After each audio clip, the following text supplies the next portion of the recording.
Support WrestleTalk! Hello, welcome to this WrestleTalk reactive news episode. I'm Joe Pequenell. I'm joined by Tempest and Andy. You just hit the table. That's my chair, usually. I'm not used to the thing being here. It's usually there. We've been talking about this a lot. It's a hierarchy of seats. I'm in more power being here. This is the seat of power, and I have more power than Tempest. This is what happens. But you have more power than Andy. It's like rock, paper, scissors, except Andy is always at the bottom. But I've got the belt. Yes, you always have that. Never defend it.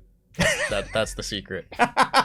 So this first news story that we're going to be talking about today was speculation coming out of Raw this week, where there was a backstage brawl between Austin Theory, I'm calling him Austin Theory because I assume he's getting his Austin back before long, and Dolph Ziggler, furthering their feud. And then there was just like a hand that came out during the brawl, that just on like a back wall, just out of shot. It's just a little hand on the wall, a little glove on the hand as well. Twitter went a little bit bananas, just being like, oh, is it Bray Wyatt? And then a lot of very clever people came back and said, no, it's Dexter Lumis, isn't it? Yeah. Because like the glove's got like the hole in it, which is what Dexter Lumis has got. So it's Dexter Lumis, isn't it? It does go to show how into the idea of a Bray Wyatt return people are. Like, we saw the first vignettes for Edge's return, and everyone was like, it's Bray Wyatt, Bray Wyatt's coming back. Like, people are hungry for this. They want a Bray Wyatt return. And I think it's something where this will obviously, if Bray Wyatt does come back to WWE,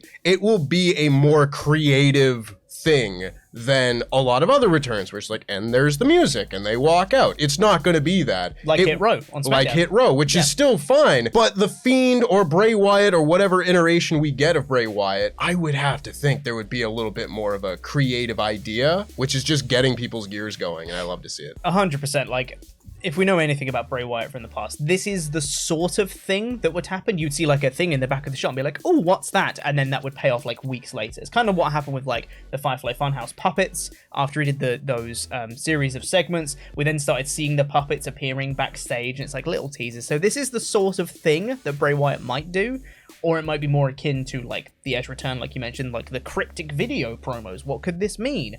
But I think people might be jumping the gun slightly on thinking that every sign that could be Bray Wyatt-ish is like, oh, therefore it's Wyatt, and it's actually just Dexter Lumis, which I also think makes sense based off the storyline that Dexter has right now on the main roster. Yeah. But if they were to bring back Bray Wyatt, which according to reports is more likely to happen now, because obviously with Vince McMahon in charge, Bray Wyatt was like, no thank you. But with Triple H back in charge now, apparently it's much more likely that Wyatt will return before long to WWE, which for me, big excitement, very happy about that. How would you bring him back? Because we have, like we've mentioned, there's a few different ways you could bring him back. We don't even know if we're getting The Fiend, could get a different iteration of Wyatt's character, which I'm sure we'll all be on board for, because every iteration of his character has been great. It has. I will disagree with that statement.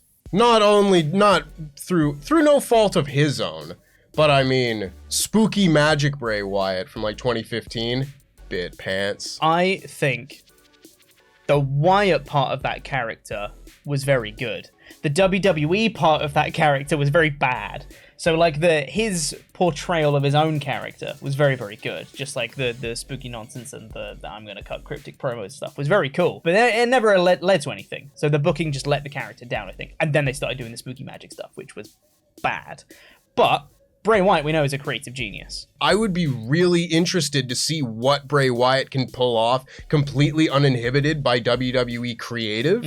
Just having him go out, and I can't imagine what The Fiend would have ended up being had they not immediately run that character into the ground. Yeah. Honestly, if they wanted to do a series of vignettes with a different character, introduce them that way, and not just like recreate the path of The Fiend, but build it up properly, and then just put him into a situation where maybe he wrestles someone he has history with. That list is starting to get a little bit shorter these days, but hey, Roman Reigns always needs challengers, and he would be someone that fans would immediately accept as like a main event top guy challenger for the top titles. I don't know that I wouldn't just strap the rocket to his back, because I can't imagine anyone having a more creative mind with their own character than what we've already seen from Bray Wyatt and what he'd be able to do on his own. Yeah, and I think as well, it's quite interesting because pushing him to the moon doesn't necessarily mean him winning a world title immediately, though.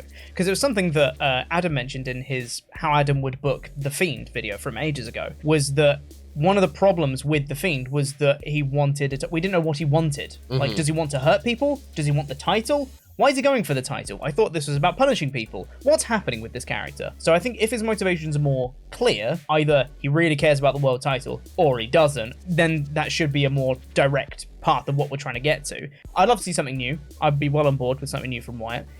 If he wants to redo the Firefly Funhouse and redo the whole Fiend thing, I'm okay with that. I really liked it. I'm fine with that. Wyatt has a vision, and we're getting there.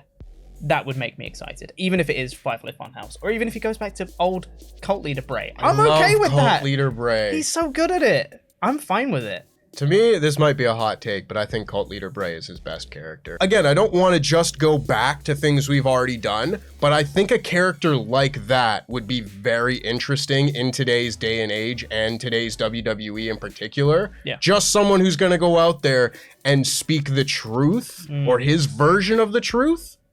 I think there's a lot of potential there. 100%, yeah. And if he does make his WWE return, hey, how about some NXT call-ups that could join him? What a segue into talking about NXT last week. It was NXT Heatwave, and there was a lot of notable talking points from NXT. One of them being that Santos Escobar has been banished from NXT now, probably main roster bound, you'd assume. You'd assume. Hoping. I was yeah. hoping he'd be there like a year and a half, 2 years ago. I know, right? Because he's great. I think he'd be really, really good on the main roster. I don't know what he'd do immediately. Wrestle. Well, yeah, that would be good. That's step one, wrestle. But I don't know, like, who would he feud with, or like what programs would he be inserted to? It's an interesting one. It is an interesting one because, again, it all depends on how much you want to push the guy. You could just look at him and be like, you know what?